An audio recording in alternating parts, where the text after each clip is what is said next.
conectada a esta hora en el informativo del Eje Cafetero. Bueno, es bueno recordarles que estamos en vivo y en directo en Radio Qué Buena 92.1 FM, aquí desde el quinto piso del Centro Comercial Guadalupe Plaza en Dos Quebradas, también en Risaralda TV Online, en redes sociales para Colombia y el mundo. A esta hora la invitada es Paloma Valencia Lacerna, ella es abogada, es filósofa y es la senadora de la República de Colombia por el Centro Democrático. Doctora Paloma Valencia, bienvenida, buenos días, ¿cómo está? Muy buenos días, muy complacida de estar en el informativo, contenta de poder saludar a la ciudadanía del Quindío que nos está escuchando. La ciudadanía de Risaralda, Caldas, Quindío, y todo nuestro eje cafetero. El eje cafetero, Colombia y el mundo entero en redes sociales también. Doctor Germán Aguirre Muñoz. Sí, le doy los buenos días a la senadora Paloma Valencia. Senadora, qué bueno tenerla nuevamente acá en el informativo del eje cafetero con usted. Hay muchos temas por abordarla, hemos visto haciendo protagonismo, como siempre lo ha hecho ahí desde el Congreso de la República, y ahora pues ustedes están ya en la oposición, luego de haber estado también, digamos, gobernando el país con el Centro Democrático, con el doctor Álvaro Uribe Vélez también, pues le hicieron oposición al gobierno Santos, pero también estuvieron en el pasado gobierno de Iván Duque, ahora hacen esa oposición. ¿Cuál es la evaluación que ustedes le hacen al gobierno del presidente Petro en lo que ha transcurrido de su mandato? Bueno, yo creo que es un gobierno que uno le puede reconocer buenas intenciones en algunos temas, pero una muy mala capacidad técnica y una infinita capacidad de ejecución nula. O sea, eso es una cosa que sorprende. Los colombianos uno se queda esperando que cumplan algunas de las cosas que se proponen y pareciera que les cuesta muchísimo trabajo hacer. Es un gobierno que se queda en el discurso, un gobierno que no entiende que cumplir lo que uno está pensando implica tener una política pública y que diseñar políticas públicas es difícil y complejo, y que luego implementar las políticas públicas exige un enorme esfuerzo y conocimiento del Estado. Entonces es un gobierno que, en mi opinión, se queda con las promesas, con manos muy pequeñas para hacer, pero sobre todo también con un enorme problema para poder sacar adelante lo que están pensando. Esta semana entrevistábamos a su colega, al senador Carlos Julio González de Cambio Radical, y nos decía, cuando le preguntaba cómo analizaba a Gustavo Petro como persona, como gobernante, decía de varias cosas que él planteaba. Muy buenos días. Pues sí, nosotros estamos muy preocupados con la reforma pensional, porque principalmente lo que estamos viendo en la reforma pensional es que nos van a generar un enorme hueco fiscal para el futuro. En las cuentas más benéficas, que son las del Ministerio de Hacienda, lo que estamos viendo es un aumento de 40% del PIB para el 2100. Entonces usted dirá, bueno, pero esa deuda ya en el 2100, ¿a quién le importa? No, le tiene que importar a todos los colombianos, porque un país no puede tomar decisiones simplemente para generarle caja al gobierno de turno, que le van a entrar 5.2 billones de pesos el año entrante, 6.2 billones, básicamente porque no tiene que gastarse en pagar pensiones y subsidios lo que estaría gastándose en las pensiones de los colombianos, pero dejándole a las futuras generaciones de colombianos un país totalmente inviable.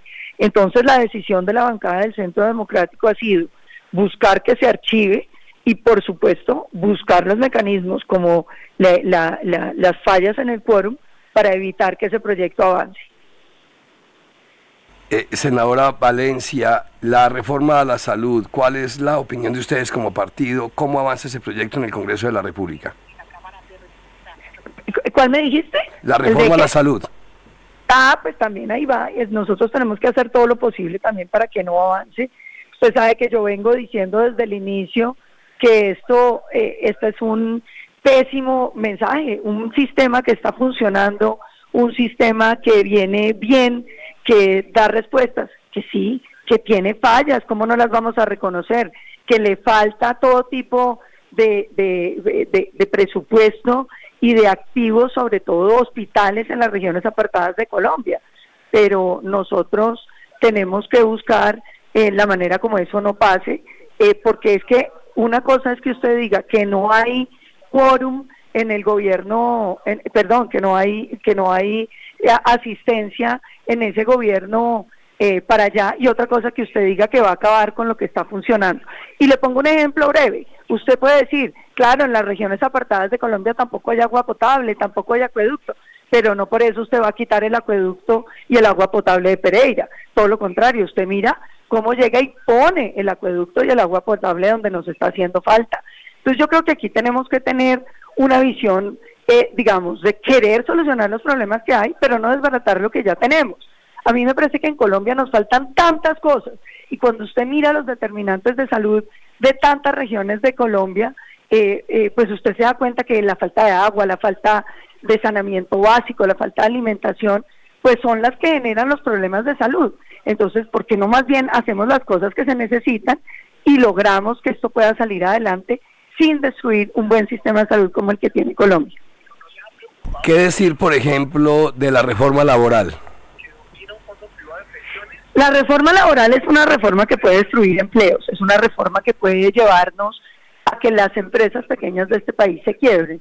Es una reforma especialmente pensada para un selecto grupo de colombianos que trabajan en empresas grandes con sindicatos. Entonces eso pues no nos gusta.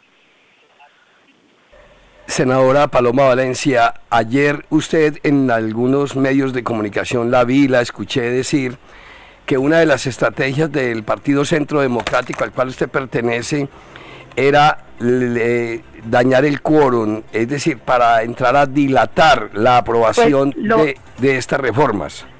Pues lo primero que habría que decir es que es totalmente legítimo no hacer quórum. Eso es como uno decir, no, es que no me gusta que haya goles fuera del lugar y todos los goles debieran valer. No, hay unas reglas en el juego y las reglas son para usarlas, son las reglas legítimas. Entonces yo tengo que pensar en qué es lo que quiere que yo haga como senadora el ciudadano que votó por mí, el ciudadano que votó por el Centro Democrático. Ese ciudadano hoy está en contra de que le destruyan el sistema pensional, de que nos lleven a una crisis económica sin precedentes en unos años. Entonces, ¿cuáles son los mecanismos que yo tengo? Siendo 12 personas en el Senado de la República, de los 103 senadores que somos, pues nosotros tenemos que utilizar las cosas que nos permite la ley. Y la ley nos permite desbaratar los quórums. ¿Por qué? Porque es que nuestro propósito es que el proyecto no avance. Entonces, si el gobierno tiene las mayorías, que conforme los quórums con la gente del gobierno. En el momento en que el gobierno tenga el quórum para empezar la discusión, nosotros estaremos listos. Tenemos las proposiciones, tenemos los estudios técnicos, hemos hecho todo el análisis de lo que corresponde para que el debate se pueda dar, pero nosotros no le vamos a hacer el quórum. Ahora, yo también quiero mencionar, nosotros jugamos con las reglas que le convienen al país. Nosotros no estamos llamando un paro nacional, ni bloqueando los puertos de Colombia, ni incendiando el país porque no nos gusta el proyecto. Creo que aquí lo que estamos también demostrando que la oposición se puede hacer constructivamente, no como la hizo el Pacto Histórico y el entonces senador Gustavo Petro, que lo que llamó fue un paro nacional con primera línea y con violencia incluida para criticar la reforma tributaria que había presentado el gobierno Duque. De manera que, claro, cuando usted piensa en eso, usted entiende que los mecanismos del Centro Democrático son los legales y son los que hacen parte de una oposición crítica, firme, pero al mismo tiempo que siempre piensa primero en Colombia. Senadora, sí, porque es que le comentaba aquí a mis compañeros de cabina que no sé si eso haya cambiado, porque yo estoy por ahí del 98 al 2010 en el Congreso y el reglamento interno permite como estrategia de los partidos políticos dañar el quórum, salirse del recinto municipal, del recinto del Congreso, ya sea de Cámara o Senado, como estrategia, porque lo que se viene diciendo por parte de la oposición y la misma ministra del Trabajo, lo que quisieron decir el día de ayer era que ustedes iban a calentar sillas, es decir, que no se estaban ganando el dinero bien alto por demás que les están pagando los congresistas, y me parece que en eso tienen un desconocimiento total, porque debe saber el país que el que un partido político se levante de la sesión del Congreso, pues hace parte de una estrategia. ¿Qué otro partido político está en esa misma tónica? Cambio Radical, por supuesto, Cambio Radical tampoco ha hecho quórum, y varios del Partido Conservador, del Partido Liberal, pues se han ido retirando. Entonces yo creo que esto no es lo de nosotros, es una posición de quienes tienen preocupación en torno a un gobierno que no ha querido crear consensos, porque es que cuando se puede, pues entonces simplemente eso es lo que uno tiene que hacer. Uno tiene que utilizar los mecanismos que le provee la Constitución y la ley para poder que las cosas que uno cree que le convienen a Colombia sean las que suceden. Y hoy lo que estamos convencidos es que a Colombia no le conviene que le dejen una deuda de ese tamaño. Doctora senadora, ¿qué tanta politiquería tienen estas reformas por el simple hecho del sectarismo que la presentó el presidente de la República, al cual ustedes le están haciendo recalcitrante oposición? ¿Qué tan, digamos tiene tinte político sin mirar los beneficios o en contra de las reformas que plantea el gobierno Petro? Pues hombre, a mí me preocupa muchísimo la cantidad de politiquería que uno está viendo. Pues yo he venido denunciando lo que está pasando, por ejemplo, con Colpensiones, donde hay sobrecostos de los contratos de más de 100.000 millones, donde han metido el doble de personas que tienen, que personas de las que tienen por misión, 500 personas adicionales, que están sacando todas las personas técnicas que tienen conocimiento, pagando indemnizaciones multimillonarias. Vamos a hacer un debate para que la gente vea cómo es que propone Petro que le manejen las pensiones a los colombianos. Y por supuesto, lo que se rumora en el Congreso es que todos esos puestos y todos esos contratos están listos para que los reciban los contratistas. Valencia, los colombianos en la mayoría estamos confundidos porque sentimos que no nos han dicho la verdad sobre la reforma a la salud, por ejemplo. La reforma a la salud es necesaria, es recurrente, es pertinente, porque la salud, quienes hemos sufrido este sistema nefasto, así la aclamamos. ¿Qué bueno tiene la reforma que plantea el gobierno y qué plantean ustedes sobre esta reforma? ¿Y qué malo tiene? Yo creo que es muy importante decir que el país tiene muchas cosas que mejorar, pero ponernos a desbaratar lo poquito que funciona, pues es una visión muy difícil que ha planteado el gobierno. Creo que tenemos que avanzar en que el gobierno entienda que hay cosas más importantes que se pueden hacer y que realmente el país necesita avanzar en tantos temas como la seguridad, como el crecimiento económico, porque es que si no hay crecimiento económico lo que hay es empobrecimiento de la población y todas esas cosas que finalmente son fundamentales. Ahora, sí, por eso le digo, usted dice que por qué desbaratar un sistema que está funcionando. La salud no está, el sistema de salud en Colombia no está funcionando. No está funcionando, yo todo lo contrario, yo creo que la gente cree que no funciona porque uno siempre puede tener mejor salud, pero la realidad colombiana, si usted se compara con cualquier país de la región, es que nosotros tenemos mejor salud. Yo le invito simplemente a hacer una comparación simple de lo que pasó durante el COVID. Mientras nosotros vimos en las imágenes de los ecuatorianos muriéndose en la calle, de los peruanos muriéndose en la calle, los colombianos todos tuvimos atención, tuvimos vacunas a tiempo, teníamos un aparato de salud que respondió. Entonces uno puede pensar, sí, pero yo conozco a un señor que no lo han atendido, que se demoraron mucho. Sí, pues vaya y pregunte cómo le va también a los ingleses. Usted va y le pregunta a los ingleses qué tan satisfechos están con su salud y también le van a decir que están mal.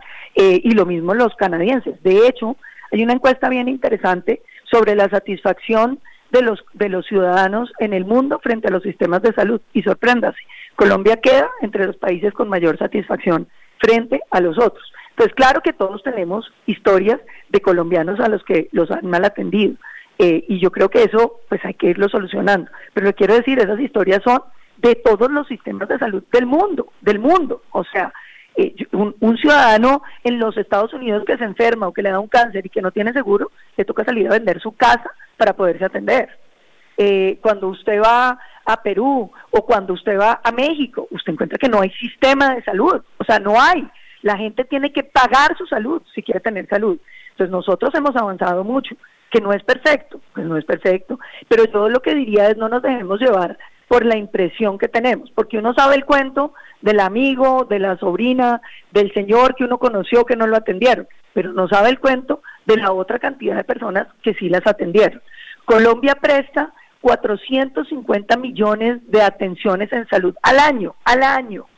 Hay 100.000 tutelas, usted dirá, pero es que 100.000 tutelas son 100.000 personas desesperadas, ¿sí?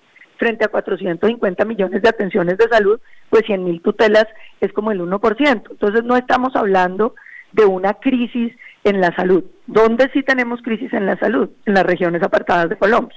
¿Por qué? Porque en las regiones apartadas de Colombia lo que uno encuentra es una salud que tiene una cantidad de dificultades porque no hay hospitales, porque no hay médicos especialistas. Pero la primera pregunta que uno se tiene que hacer es cómo usted logra que un pelado que ha estudiado medicina 10 años, que después se pasa otros 3 años para lograr especializarse, y usted le dice, ahora lo quiero invitar a que usted se vaya a vivir a San José del Guaviare.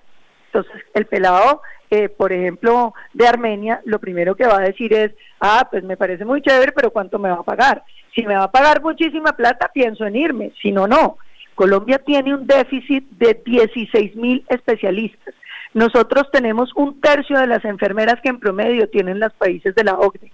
Gastamos un presupuesto diminuto comparado con los países desarrollados que pagan, pues no sé, 10 o 20 veces más de lo que pagamos en salud. Y sin embargo, tenemos unos resultados que son absolutamente impresionantes. Entonces yo lo que digo es, claro que no es perfecto, pero nosotros hemos hecho algo bien. Yo les quiero contar, hay ciudadanos que vienen de Centroamérica a copiar el sistema colombiano. Somos un ejemplo en el mundo, no porque seamos perfectos, sino porque los problemas sociales son difíciles y cada vez hay que meterles más. Pero uno ponerse a desbaratar lo que más o menos está funcionando, en vez de hacer lo que le hace falta, es lo que a mí me duele. Porque yo estoy de acuerdo con que construyamos hospitales en las regiones apartadas de Colombia, estoy totalmente de acuerdo con que avancemos en generar más especialistas, en que el Estado se dedique, por ejemplo, a dar más becas para la formación de médicos, que formemos más enfermeras, dando estímulos, creando las becas. Todas esas cosas hay que hacerlas, pero desbaratar lo que tenemos para entregárselo. ¿Usted se imagina lo que va a hacer los alcaldes y los gobernadores manejando los sistemas de salud de los colombianos? La tramitomanía. Usted no le va a impresionar que le digan que hay alcaldes y gobernadores cobrándole a los hospitales para pagarles, ni les va a impresionar que le digan que el que no le dé plata al político de la región no lo meten en la red.